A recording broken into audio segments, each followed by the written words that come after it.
moi, je me suis beaucoup inspirée de Pierre Niney, en fait. Non, mais c'est vrai. J'ai regardé plusieurs fois Boîte noire, Un homme idéal, et j'ai essayé de comprendre cette mécanique, quoi. Bonjour, We Love Cinéma. We Love Cinéma. Yann Gozlan qui vient présenter son nouveau film d'Aloé. Avec Cécile de France.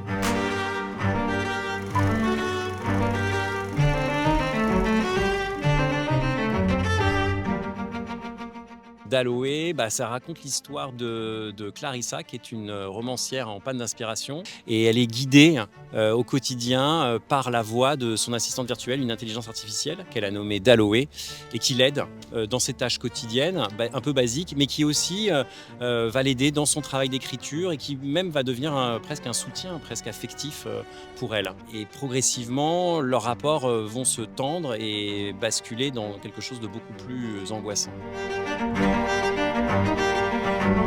Beaucoup d'angoisse, c'est vraiment un univers anxiogène. Ça nous fait aussi réfléchir sur notre époque, sur le mythe de Frankenstein, cette machine, ce super outil qu'on a créé, mais qui a aussi quand même un côté un peu monstrueux, qui nous dépasse déjà intellectuellement. C'est fait, ça y est. Mais c'est avant tout, oui, un film, une œuvre cinématographique, un point de vue d'un artiste et qui aime spécialement les thrillers. Donc moi, spectatrice et amatrice de ce genre-là, c'est aussi un voyage, une quête de vérité, un voyage avec cette héroïne qu'on suit comme ça, et un voyage douloureux. Et donc pour une actrice, c'est formidable de pouvoir interpréter tout ça, parce qu'il y a tout le prisme de l'angoisse jusqu'à la folie, jusqu'à l'épuisement total et même au-delà. Donc non, il y avait plein de choses à faire, et je trouvais le scénario vraiment intelligent.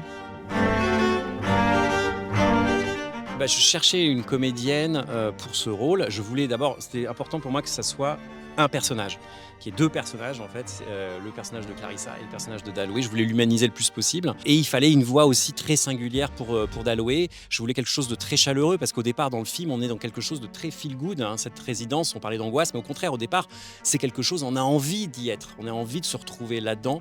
Et j'ai eu du mal à trouver, vraiment un soir je tombe par hasard sur un reportage qui retraçait le parcours de Mylène Farmer. Je tombe sur une interview où évidemment je connaissais la voix de chanteuse quand elle chante, mais je connaissais pas sa voix au naturel lors d'une discussion. Et j'ai découvert donc une voix d'abord qui m'a surprise parce qu'elle était grave et pas aiguë comme je le croyais. Et je la trouvais très belle, assez séduisante. Et aussi, je me suis dit que de par la stature de Mylène Farmer, elle allait insuffler une aura tellement particulière et presque irréelle, parce qu'elle a un côté irréel aussi, Mylène, par son statut. Et donc je trouvais que c'était une idée intéressante pour incarner une intelligence artificielle.